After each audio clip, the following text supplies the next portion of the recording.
Force on a massless पुली। देखो सबसे पहले मैं आपको कॉन्सेप्ट बता देता हूं, फिर मैं उसको एक्सप्लेन करूंगा।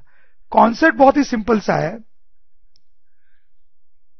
Net force on a massless body, net force on a massless body is zero, is zero. कोई मासलेस बॉडी है अगर हमारे पास, तो उस पे नेट फोर्स जीरो होता है। जैसे एक सिचुएशन देखें जिससे आपको और समझ में, तो ये सिचुएशन देखो आप, दो ब्लॉक हैं ए और बी, कुछ पुलीज हैं। इस पुली को ध्यान से देखो, ये एक फिक्स्ड पुली है, ये एक फिक्स्ड पुली है, और ये जो पुली है वो मूवेबल पुली है। देखो ये जो पुली है ये वॉल से फिक्स्ड है, ये मूव नहीं कर सकती, ध्यान दें आप। ये जो पुली है वो मूवेबल है, ये ऊपर नीचे जा सकती है, ठीक। जब ये दोनों ब्लॉक ऊपर नीचे मूव कर रहे होंगे तो हो सकता है ये पुली ही मूव कर रही हो, ठीक। तो मान लेते हैं इस पुली का एक्सेलरेशन नीचे ए है, इस पुली का एक्सेलरेशन नीचे की तरफ है, मान लेते हैं। ऊपर भी हो सकता है, ठीक है, कोई बात नहीं, नीचे भी हो सकता है। और ये जो पुली है वो मासलेस है, मास जो है इसका वो ऑलमोस्ट जीरो है, ठीक। अब देखो ये जो रोप है वो टेंशन फोर्स लगा रही होगी, उसकी बात करते हैं। अब देखो ये एक ही रोप है बड़ी सी, दोनों पुली के ऊपर गुजर रही है, एक ही रोप है। एक ही रोप हर जगह पे टेंशन फोर्स सेम लगाती है, हर जगह पे टेंशन फोर्स सेम लगाती है, ठीक। तो ये जो रोप है वो इस पुली पे ऊपर टेंशन फोर्स लगा रही होगी इस तरफ, टुवर्ड्स इटसेल्फ, ठीक। ये जो सेगमेंट है रोप का, ये भी रोप पे ऊपर ऐसे टेंशन फोर्स लगा रहा होगा, दोनों टेंशन फोर्स सेम होंगे, एक ही रोप है इसलिए। अब आप इस रोप को देखें, ये रोप छोटी है लेकिन ये अलग रोप है, इसलिए ये टेंशन फोर्स भी अलग लगा रही होगी। पुली पे कैसे टेंशन फोर्स लगा रही है, ये नीचे टुवर्ड्स इटसेल्फ, और ये जो टेंशन फोर्स लगा रही है उसको मैं T2 बोल सकता हूं, ठीक। अलग होंगे, ये दोनों टेंशन अलग होंगे। इस पे mg फोर्स बनाने का कोई मतलब ही नहीं है, क्योंकि वो तो जीरो होगा, क्योंकि मास जीरो है, ठीक। तो ये इस पुली का एफबीडी हो गया, ये तीन फोर्सेस लग रहे हैं इस पुली पे, सही बात है। अब इस पुली के लिए आप न्यूटन सेकंड लॉ लगाओ, सेकंड लॉ। तो अब न्यूटन सेकंड लॉ लगाओगे तो you write F net is equal to mass into acceleration, ठीक। अब देखो ये वाला टर्म आप देखो, इस पुली का कुछ एक्सेलरेशन है, ठीक है, इसका मास क्या है, जीरो, तो आप लिखोगे जीरो इंटू ए, तो ये क्या आ गया, जीरो आ गया। यानी इस पे नेट फोर्स कितना होगा इस पुली पे, जीरो, नेट फोर्स जीरो होगा। यही मैं आपको बता रहा हूं, ये एक मासलेस ऑब्जेक्ट है तो इस पे नेट फोर्स जीरो ही आएगा। और वो इसी केस में नहीं, हर केस में ट्रू होगा अगर ऑब्जेक्ट मासलेस है तो, क्योंकि हमेशा हम लिखेंगे F इक्वल टू ma, और m हमेशा ही क्या हो जाएगा, जीरो मासलेस के लिए, तो नेट फोर्स हमेशा ही जीरो आ जाएगा। So that is the concept, net force on a massless body is zero, ठीक। अब इसका एक एप्लीकेशन आप यहां पे ऐसा देख सकते हो, नेट फोर्स जीरो है इस पे, इसका मतलब आप देख सकते हो क्लियरली कि 2t will be equal to T2, ठीक। ये भी एक इंपॉर्टेंट रिजल्ट है जो काफी काम आने वाला है हमारे, कि इस रोप में जो टेंशन है T2 वो दिस प्लस दिस है, this plus this. I hope you get this. जैसे एक एग्जांपल करें आप, ये सिचुएशन देखें आप, ये फिर से मासलेस पुली है, मासलेस पुली।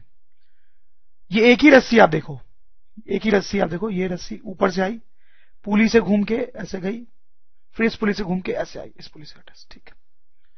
तो ये रस्सी इधर टी फोर्स लगा रही है, इधर भी टी लगाएगी, इधर भी टी लगाएगी, सेम फोर्स लगाएगी, एक ही रस्सी है। तो ये दूसरी रस्सी है, ये T2 फोर्स लगा रही है। तो इन दो टी में रिलेशन बताना है, तो बहुत ही आसान है, आप समझ रहे होगे। इस पे नेट फोर्स जीरो होगा, और अगर इस पे नेट फोर्स जीरो होगा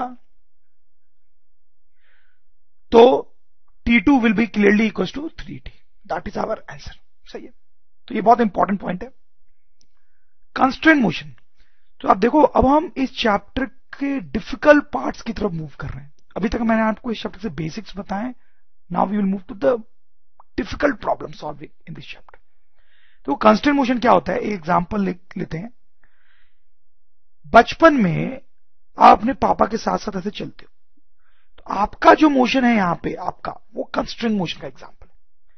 कंस्ट्रेंट मोशन का मतलब क्या है कि जैसे जैसे आपके पापा चलेंगे वैसे वैसे आप भी चलो, तो आपका जो मोशन है वो पापा के मोशन से गाइडेड होता है, तो आपका मोशन को बोलेंगे कंस्ट्रेंट मोशन। जैसे बड़ा होने के बाद जैसे जैसे लड़की आगे जाती है, आप उसका पीछा करते करते उसी रास्ते पे आगे जाते हो। This also an example of constraint motion. तो कांस्टेंट मोशन का मतलब आप समझ रहे होंगे, अगर किसी एक चीज का मोशन दूसरी चीज से रिलेटेड है, उससे डिसाइड हो रहा है, तो हम बोलेंगे कि ये कांस्टेंट मोशन। जैसे यहां पे आपका मोशन पापा के मोशन से डिसाइड हो रहा है, इसलिए आपका मोशन क्या है, कांस्टेंट मोशन। तो ये तो कुछ इंटरेस्टिंग रियल लाइफ एग्जांपल्स हो गए। अगर हम फिजिक्स की बात करें तो आप देखो, सपोज करो एक सिंपल सा केस लें, दो ब्लॉक अटैच हैं एक रस्सी से। अगर हम ब्लॉक ए को आगे खींचेंगे तो साथ ही साथ बी भी आगे आएगा। So this is an example of constant motion, क्योंकि जैसे ए आगे जाएगा वैसे बी भी आगे आएगा। This example of constant motion. जैसे एक और केस अगर हम देखें, ये दोनों ब्लॉक साथ साथ रखे हुए हैं, इनको हम पीछे से पुश करें दोनों साथ साथ आगे जाएंगे। This is also an example of constant motion. जैसे आप सपोज करो कुछ देर बाद ये आगे आ गए, ए जो है वो x1 आ गया है, ध्यान से देखो, ए x1 आ गया है, और बी जो है वो x2 आ गया है। ठीक, दोनों साथ साथ आगे आ गए हैं, ए x1 से और बी x2 से। तो क्लियरली x1 और x2 बराबर होंगे। ठीक, दोनों बराबर आगे आगे। इस इक्वेशन को हम डिफरेंशिएट कर दें तो विल गेट दिस इक्वेशन। सही बात है, वेलोसिटी इक्वल होगी दोनों की, और वेलोसिटी वाली इक्वेशन को हम डिफरेंशिएट कर दें तो विल गेट कि दोनों का एक्सेलरेशन भी सेम होगा, मतलब दोनों का डिस्प्लेसमेंट सेम होगा, दोनों की वेलोसिटी सेम होगी और दोनों का एक्सेलरेशन सेम होगा। सही बात है, ऐसा होना चाहिए क्योंकि दोनों साथ साथ चल रहे हैं। ठीक, तो ये जो इक्वेशंस हैं यहां पे, उनको हम बोलते हैं कंस्ट्रेंट इक्वेशन। इसके मोशन को बोलेंगे कंस्ट्रेंट मोशन, उससे रिलेटेड ये जो इक्वेशंस है उनको बोलेंगे कंस्ट्रेंट इक्वेशन। तो ये तो कुछ सिंपल सी बात हो गई आपको समझाने के लिए। अब हम थोड़े एडवांस्ड सिचुएशंस देखेंगे। सबसे पहले आप देखें पुली कंस्ट्रेंट पार्ट 1। यहां हम ऐसे केसेस देखेंगे कंस्ट्रेंट मोशन के जहां पुली इन्वॉल्व होगा। जैसे एक बहुत ही सिंपल सा केस अगर मैं आपको बताऊं, first of all to start with, तो सपोज करें ये एक पुली है और उससे हैंग करते ये दो ब्लॉक है। एटवुड मशीन है, देख चुके हैं हम ये सिस्टम पहले, बहुत ही सिंपल सा सिस्टम है। अब ये जो ब्लॉक भी है, सपोज करो वो XB अमाउंट से नीचे आता है, ये नीचे आता है, ये नीचे आता है। तो क्या लगता है इसके बारे में? क्लियरली आपको लग रहा होगा कि ये ऊपर जाएगा। अगर ये नीचे आएगा तो ये ऊपर जाएगा। सपोज करो हम लिख रहे हैं कि ये X से ऊपर जा रहा है, तो ये भी आपको बहुत आसानी से दिख रहा होगा कि X से will be equal to XB। बहुत क्लियर है, यहां पे कॉमन से आप बोल सकते हो कि ये जितना नीचे आएगा, अगर ये 2 मीटर नीचे आएगा तो ये 2 मीटर ऊपर जाएगा। सही। तो ये जो इक्वेशन है वो कंस्ट्रेंट इक्वेशन हो गई इस सिचुएशन के लिए। और आप देख सकते हो ये बहुत ही सिंपली हमने डिराइव कर ली। इसको डिफरेंशिएट करके हम लिख सकते हैं velocity of A equals to velocity of B, और फिर डिफरेंशिएट करके acceleration of A equals to acceleration of B. These are my constraint equation. तो ये बहुत ही सिंपल सिचुएशन थी। तो इस केस में दोनों ऑब्जेक्ट के मोशन को हमने रिलेट कर लिया कि ये अगर 2 मीटर से नीचे आएगा तो ये भी 2 मीटर से ऊपर जाएगा। लेकिन कुछ केसेस बहुत कॉम्प्लिकेटेड हो सकते हैं। जैसे ये प्यारा सा मासूम सा केस देखो, इसमें ये 3 ब्लॉक्स हैं और बहुत सारी पुलीज और रोप्स हैं। क्या लगता है आपको, क्या इन तीनों के मोशन को रिलेट कर सकते हो? अगर मैं आपको बता दूं कि ये 2 मीटर से नीचे गया है, तो आप क्या बता पाओगे ये कितना ऊपर या नीचे गया, या ये कितना ऊपर या नीचे गया? दिस इज वेरी डिफिकल्ट, नहीं बता पाओगे आप। ये बहुत सिंपल केस था इसलिए आप बता पा रहे थे, इसमें नहीं बता पाओगे क्योंकि ये बहुत कॉम्प्लिकेटेड केस है। तो हमें एक मेथड चाहिए जिसके हेल्प से हम इन कॉम्प्लिकेटेड केसेस को भी आसानी से सॉल्व कर सकें। तो वही मेथड देखना हमारा एम है। तो बहुत सारे ऐसे मेथड्स होते हैं जिनके हेल्प से हम ऐसे कॉम्प्लिकेटेड क्वेश्चंस को सॉल्व कर सकते हैं, कई सारे मेथड। तो उसमें जो सबसे आसान मेथड होता है यूज करने के हिसाब से, उसको बोलते हैं virtual work method. Virtual work method ये सबसे आसान मेथड होता है। तो ये मेथड हम पढ़ने वाले हैं। अगर कहीं पे आपने कोई और मेथड पढ़ा है तो भी घबराने की बात नहीं है, हर मेथड से आंसर एग्जैक्टली सेम आता है। And this is the best method. सबसे पहले हम देखेंगे कि वर्क क्या होता है।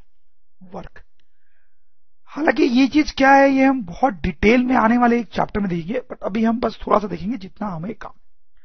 सपोज करो कि एक ब्लॉक है, उस पे इधर फोर्स लग रहा है 100 न्यूटन का, और से F1, और इधर एक फोर्स लग रहा है से F2 और वो 20 न्यूटन का। ठीक, और इन दोनों फोर्स के लगने के कारण ये ब्लॉक इधर आ जाता है से बाय डिस्टेंस ऑफ x। ठीक, तो हम बोलेंगे यहां पे work done by force F1, हम बोलेंगे F1 फोर्स का जो वर्क डन है that is the value of force into displacement block का डिस्प्लेसमेंट XY, तो यह आ जाएगा 100x, वेरी सिंपल। और हम बोलेंगे ये जो फोर्स है F2 उसका वर्क डन है minus value of force into displacement, तो दिया जाएगा -20x। सो देखो फोर्स अगर आपको निकालना है तो that is force into displacement, sorry work अगर आपको निकालना है तो that is force into displacement. लेकिन यहां पे हमने फोर्स इनटू डिस्प्लेसमेंट ही किया है लेकिन माइनस साइन, तो पॉइंट बहुत सिंपल सा है, अगर फोर्स और डिस्प्लेसमेंट एक ही डायरेक्शन में हो तो वर्क विल बी पॉजिटिव, और अगर फोर्स और डिस्प्लेसमेंट अपोजिट डायरेक्शन में तो work will be negative. This is important point. जैसे एक केस आप और देखो, यहां कॉर्नर पे एक ब्लॉक रखा हुआ है, हम 10 न्यूटन का फोर्स लगा इसको पुश कर रहे हैं, तो क्या इस ब्लॉक का कोई डिस्प्लेसमेंट होगा? नहीं होगा, क्योंकि ये तो आगे जा ही नहीं सकते, तो डिस्प्लेसमेंट 0 है। तो यहां पे अगर हम वर्क डन निकालेंगे F3 फोर्स का, so that will be force into displacement, और क्योंकि डिस्प्लेसमेंट 0 है तो वर्क डन जो है वो हमारा 0 आ जाएगा। तो सिंपल पॉइंट है, अगर डिस्प्लेसमेंट नहीं हो रहा है तो work done of force will be 0, अगर फोर्स और डिस्प्लेसमेंट एक डायरेक्शन में है तो work done will be force into displacement with positive sign. Force और डिस्प्लेसमेंट अपोजिट डायरेक्शन में है तो work done will be force into displacement with negative sign.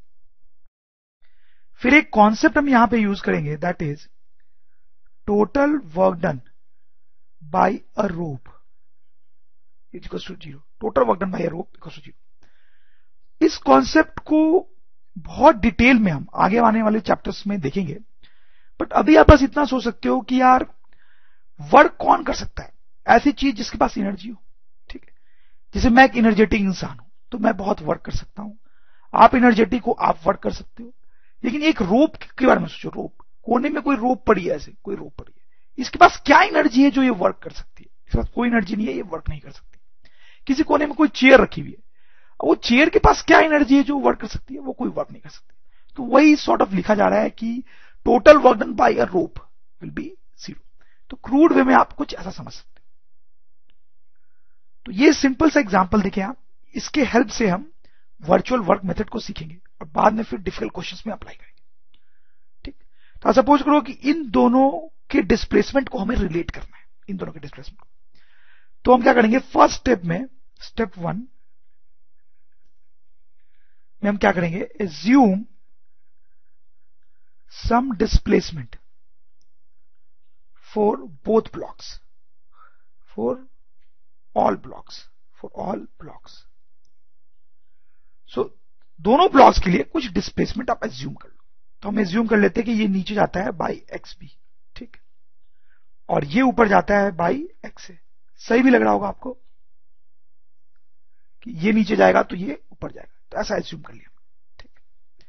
अब स्टेप 2 में क्या करेंगे हम, apply total work done by rope equal to 0। ये कॉन्सेप्ट हमने देखा है, उसको अप्लाई करेंगे, total work done by rope equal to 0। तो रोप का वर्क डन निकालने के लिए पहले मुझे यहां टेंशन फोर्स बनाना पड़ेगा। तो अब देखो, ये जो रस्सी है इस ब्लॉक पे ऊपर टेंशन फोर्स लगाएगी, इस ब्लॉक पे भी ऊपर टेंशन फोर्स लगाएगी, और कहीं पे टेंशन फोर्स लगा रही है क्या रोप? हाँ, इस पुली पे नीचे टेंशन फोर्स लगाएगी और इस पुली पे भी नीचे टेंशन फोर्स लगाएगी, सही बात है। हमें क्या करना है, वर्क, टोटल वर्क रोप का लिखना है, टोटल वर्क।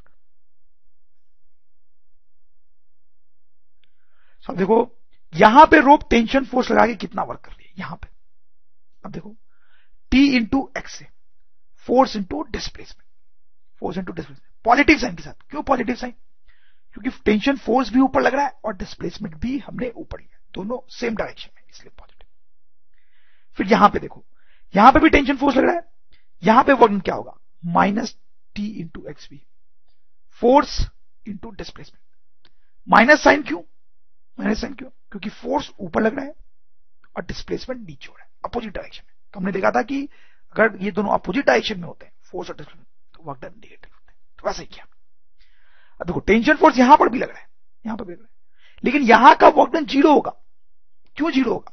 क्योंकि देखो ये जो टेंशन फोर्स है वो पुली पे लग रहा है, पुली पे, और पुली तो डिस्प्लेस हो नहीं रहा है, तो हमने देखा था एक केस में कि अगर डिस्प्लेसमेंट नहीं हो रहा है तो वर्क डन 0।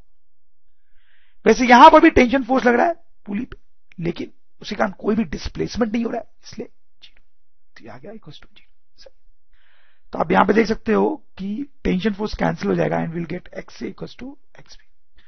ये हमारी कंस्ट्रेन इक्वेशन आ गई। This is my constraint equation. सही है। ये बता रहा है कि ए और बी दोनों का डिस्प्लेसमेंट बराबर होगा, वो तो हमें ऑलरेडी पता ही है। तो हम सीख गए कि ये मेथड क्या है। अब देखो इस क्वेश्चन में ये मेथड और भी तरीकों से लगाया जा सकता था। जैसे आप देखो, आप समझ जाओगे मेरी बात। तो इसमें फिर से हम स्टेप 1 अप्लाई करते हैं। स्टेप 1 फिर से अप्लाई करते हैं। Assume some displacement for all the blocks. दोनों ब्लॉक के लिए कुछ डिस्प्लेसमेंट एज्यूम करना है। तो इसमें यह इंपॉर्टेंट है कि हम डिस्प्लेसमेंट किसी भी डायरेक्शन में एज्यूम कर सकते हैं, किसी भी डायरेक्शन। जैसे सपोज करो इसके लिए मैंने फिर से नीचे ही कर लिया एज्यूम, और इसके लिए भी नीचे ही एज्यूम कर लिया। सपोज करो दोनों का डिस्प्लेसमेंट नीचे एज्यूम कर लिया। हालांकि हमें पता है कि ऐसा नहीं हो सकता। ये अगर नीचे जा रहा है तो ये डेफिनेटली ऊपर ही जाएगा, नीचे नहीं जा सकता। तो सपोज हमने गलत एज्यूम कर लिया। ठीक है, अब देखते हैं क्या होता है। ठीक, तो स्टेप 2 करते हैं हम। स्टेप 2 में क्या करेंगे हम? Apply this equation, total work done by force equals total work done by rope equals to 0। Total work done by rope equals to 0, ये इक्वेशन अप्लाई करते हैं। ठीक, तो उसके लिए पहले फिर से यहां पे टेंशन फोर्स बना लेते हैं। ये रस्सी ऊपर टेंशन फोर्स लगाएगी ऐसे, और यहां पे भी टेंशन फोर्स ऊपर ऐसे। पुली पे टेंशन फोर्स लगा रही होगी, लेकिन उसको बनाने का कोई मतलब नहीं है, क्योंकि वर्क कितना होगा उसका 0। अब ये जो टेंशन फोर्स है वो कितना वर्क कर रहा है, पहले इसको देखो। ये टेंशन फोर्स कितना वर्क कर रहा है, पॉजिटिव या नेगेटिव? नेगेटिव। फोर्स ऊपर, डिस्प्लेसमेंट नीचे, तो work done will be minus T into x. ये टेंशन फोर्स कितना वर्क कर रहा है, पॉजिटिव या negative? Negative, minus T into x B. ठीक है, टेंशन ऊपर, डिस्प्लेसमेंट नीचे, this should be equal to 0। So देखो यहां से हमारे पास आ जाएगा minus x A equals minus x A into minus x B equal to 0। Tension cancel हो गया, तो from here will get x A equals to minus x B. ये इक्वेशन आ जाएगी। ठीक, अब देखो ये कंस्ट्रेंट इक्वेशन आई है यहां पे, ये कंस्ट्रेंट इक्वेशन आई। अब देखो पहले अलग कंस्ट्रेंट इक्वेशन आई थी, और अब अलग कंस्ट्रेंट इक्वेशन आई, अलग कंस्ट्रेंट इक्वेशन आई। लेकिन ये गलत नहीं है, ये मैं आपको बताना चाहता हूं। ये गलत नहीं है, ये अभी भी सही है। देखो कैसे, देखो पहले इसको एनालाइज करते हैं। सपोज करो x A is equal to 2 meter. ठीक, एक्स ए हमने बोल दिया 2 मीटर। तो एक्स ए 2 मीटर बोलने का मतलब है, सॉरी एक्स ए नहीं एक्स बी, हमने बोल दिया एक्स बी 2 मीटर है। तो एक्स बी 2 मीटर है, मतलब ये जो ब्लॉक है बी वो नीचे जा रहा है 2 मीटर से। ठीक, तो इस इक्वेशन के हिसाब से एक्स ए कितना आएगा, एक्स ए वो एक्स बी के बराबर आएगा, मतलब वो भी 2 मीटर आएगा, वो भी 2 मीटर आएगा। तो इसका मतलब है कि ये जो है ये 2 मीटर ऊपर जाएगा, 2 मीटर ऊपर जाएगा। सही बात है। यहां पे देखो, यहां पे अगर हम बोलते हैं कि एक्स बी 2 मीटर जाएगा, एक्स बी 2 मीटर जाएगा, मतलब ये नीचे आ गया 2 मीटर से। ठीक है, तो इस इक्वेशन के हिसाब से ध्यान देना आप, एक्स ए कितना आएगा, minus of x B, minus x B, minus मतलब माइनस 2 मीटर, माइनस 2 मीटर। अब देखो यह माइनस 2 मीटर का मतलब क्या है कि ए जो है वो 2 मीटर जाएगा opposite to the direction we have assumed. देखो इस नेगेटिव साइन का मतलब है कि displacement is opposite to assumed direction, assumed direction. ठीक, मतलब हमने मान रखा है कि ये नीचे जाएगा, लेकिन इसका डिस्प्लेसमेंट माइनस 2 आ रहा है, मतलब एक्चुअली में ये ऊपर 2 मीटर जा रहा है। ये मतलब इसका तो सही आया ना, ये नीचे 2 मीटर गया तो ये 2 मीटर ऊपर जा रहा है। सही है। यहां पे एक्स ए प्लस 2 मीटर आया था, प्लस 2 मीटर। तो इस प्लस का साइन का मतलब था displacement is in assumed direction, assumed direction. अब देखो इसका मतलब था कि हमने ए का डिस्प्लेसमेंट ऊपर एज्यूम किया है, तो डिस्प्लेसमेंट भी ऊपर ही हुआ है। तो ये जो हमने यहां पे किया ये भी सही है। अगर आपने गलत एज्यूम किया होगा डायरेक्शंस, तो अपने आप फाइनली आंसर पॉजिटिव नेगेटिव आके आपको इंडिकेट कर देगा। आंसर अपने आप नेगेटिव आ जाएगा, जिससे आप समझ जाओगे कि डिस्प्लेसमेंट जो है आपने जो एज्यूम किया है डायरेक्शन उसके अपोजिट है, उसके अपोजिट है। तो मैं आपको यहां पे ये समझाना चाहता था कि ये जो पहला स्टेप है जिसमें डिस्प्लेसमेंट एज्यूम करना होता है ब्लॉक्स के लिए, वो आप किसी भी डायरेक्शन में एज्यूम कर सकते हो, कोई फर्क नहीं पड़ता। और ये इंपॉर्टेंट पॉइंट है, आप किसी भी डायरेक्शन में डिस्प्लेसमेंट एज्यूम कर सकते हो, कोई फर्क नहीं पड़ता, फाइनल आंसर हमेशा सही आता है। ये सिचुएशन देखिए, ये थोड़ी ज्यादा कॉम्प्लिकेटेड है, बट काम वही करना है, इन दोनों ब्लॉक्स के डिस्प्लेसमेंट को रिलेट करना है। तो वही काम करेंगे, वही 2 स्टेप्स अप्लाई करेंगे जो हमने लास्ट सिचुएशन में सीखी। तो क्या था स्टेप 1? स्टेप 1 था कि हर ब्लॉक के लिए कुछ डिस्प्लेसमेंट एज्यूम कर लो, ठीक है? तो कर लेते हैं। और हमने ये भी देखा था कि किसी भी डायरेक्शन में एज्यूम करो, कोई फर्क नहीं पड़ता। तो सपोज कर लो, इसके लिए मैं ऐसा करता हूं कि ऊपर एज्यूम कर लेता हूं, इसका डिस्प्लेसमेंट मैंने x से ऊपर एज्यूम कर लिया, इसका भी ऊपर एज्यूम कर लिया। मुझे नहीं पता कौन किधर जाएगा, बस मैंने तो एज्यूम कर लिया, कोई फर्क नहीं पड़ता, उससे हमने ये प्रूव किया, ठीक। तो ये स्टेप 1 हो गया मेरा। स्टेप 2 में वो इक्वेशन लगाते हैं हम कि रोप का टोटल वर्क 0 होता है, रोप का टोटल वर्क 0 होता है, total work of rope equals to 0। But यहां पे आप देखो, इस प्रॉब्लम में थोड़ी सी प्रॉब्लम है। यहां पे 2 रस्सी है, अब देखो ये एक रस्सी है, ए से स्टार्ट हो रही है, पुली के ऊपर घूमते हुए इस पुली से आकर अटैच हो रही है, ठीक।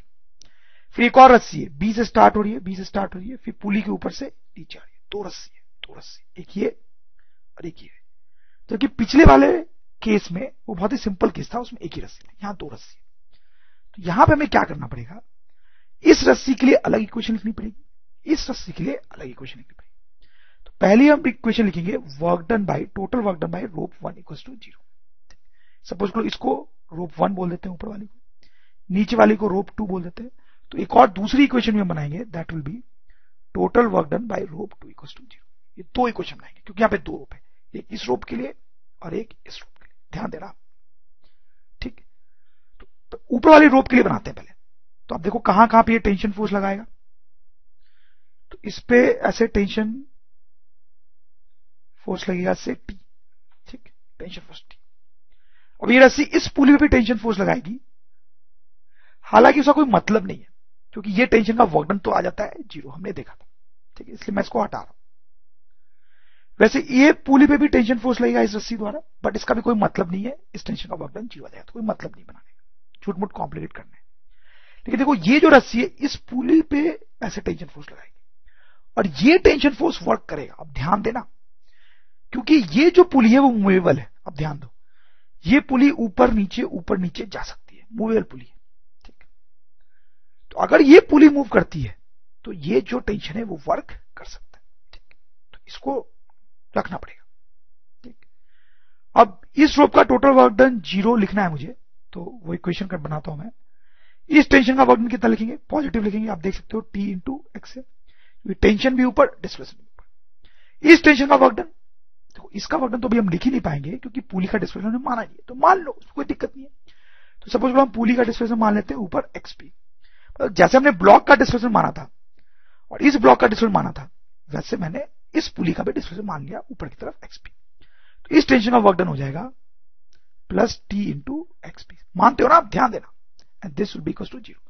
तो यहां से हमारे पास इक्वेशन आएगी एक्स से प्लस एक्सपी इक्वल टू 0, ये एक इक्वेशन आ गई। अब देखो ये इक्वेशन पे आप ध्यान दो, सेकेंड रोप पे ध्यान देना, यहां पे ये जो रोप है पुली पे ऐसे कुछ नीचे टेंशन लगाएगी और यहां से भी टेंशन लगाएगी, सही, यहां से भी और यहां से।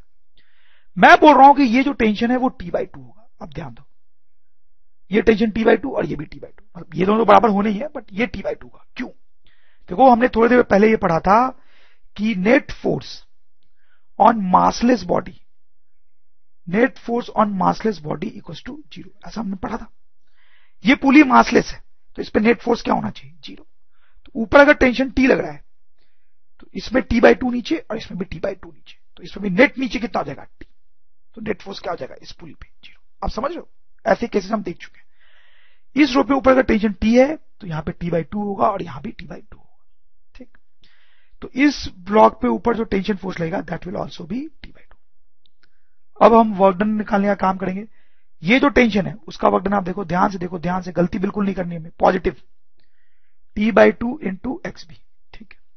फिर ये जो टेंशन फोर्स है उसका वर्क डन निगेटिव, क्योंकि टेंशन फोर्स नीचे लग रहा है और पुली का डिस्प्लेसमेंट ऊपर हो रहा है, तो माइनस T/2 इंटू एक्सपी।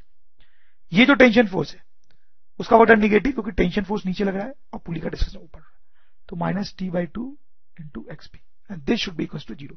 तो यहां से आप देखो T/2 कॉमन आके कैंसिल हो जाएगा, will get XB minus XP equal to 0। तो यहां से आ रहा है 2XP इक्वल टू XP, ये इक्वेशन आ गई। ठीक है, तो ये मेरी इक्वेशन 1 आई एक रूप से और ये इक्वेशन आई सेकेंड इक्वेशन रूप 2 से। अब देखो यहां से आप निकाल लो XP को, आप लिख सकते हो XP इक्वल टू XB/2। ठीक है, और इस XP की वैल्यू को आप इस इक्वेशन में पुट कर दो, तो वैसा आप करोगे तो आप देखो क्या आ जाएगा, XA प्लस XP की जगह पे XB/2 इक्वल टू 0। ठीक है, तो यहां से आ जाएगा XA equal to minus XB/2। तो ये हमारी कंस्ट्रेंट इक्वेशन हो गई, यहां पे ये कंस्ट्रेंट इक्वेशन। अब देखो A और B दोनों का डिस्प्लेसमेंट रिलेट हो गया है, A और B दोनों का डिस्प्लेसमेंट रिलेट हो गया है, इन दोनों ब्लॉक का डिस्प्लेसमेंट हमने रिलेट कर दिया। तो इस इक्वेशन में मतलब क्या है, मतलब यह है कि अगर XB सपोज करो XB 2 मीटर है, तो XA कितना आएगा, देखो XA कितना आएगा माइनस XB/2 मतलब माइनस 1 मीटर आएगा। इसका मतलब XB अगर प्लस 2 मीटर चलता है, प्लस मतलब हमारे एज्यूम डायरेक्शन में, तो अगर B 2 मीटर चलता है प्लस 2 मीटर हमारे एज्यूम डायरेक्शन में, मतलब ये 2 मीटर ऊपर जाता है, तो A जो है वो कैसे मूव करेगा, A का डिस्प्लेसमेंट है -1, माइनस, ये माइनस साइन क्या बता रहा है, opposite to assume direction, opposite to assume direction, मतलब ये जो है वो नीचे जाएगा, कितने से 1 मीटर से, ये मतलब है, आप समझ रहे होंगे। तो इस तरीके से हमने यहां पे कंस्ट्रेंट इक्वेशन निकाला। बट ये जो कंस्ट्रेंट इक्वेशन हमने निकाली है उसको निकालने का एक शॉर्ट ट्रिक भी है, तो वो शॉर्ट ट्रिक हम देखेंगे।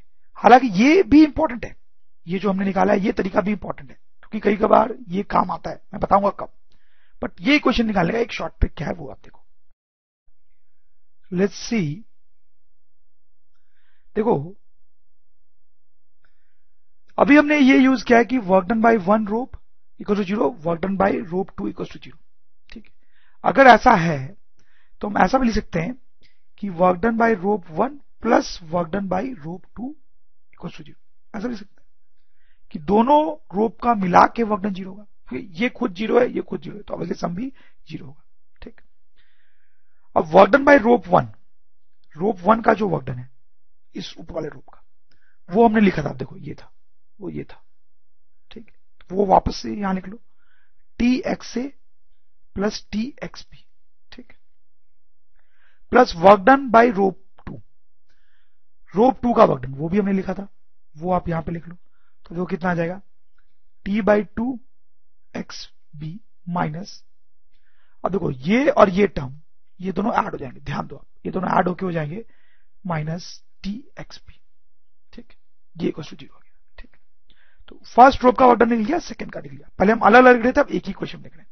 अब आप ध्यान दो, ये पुली का टर्म यहां से और ये पुली का टर्म यहां से कैंसिल हो रहा है, देखो यहां TXB यहां माइनस TXB कैंसिल हो गया, ये दोनों कैंसिल नहीं हो रहे हैं।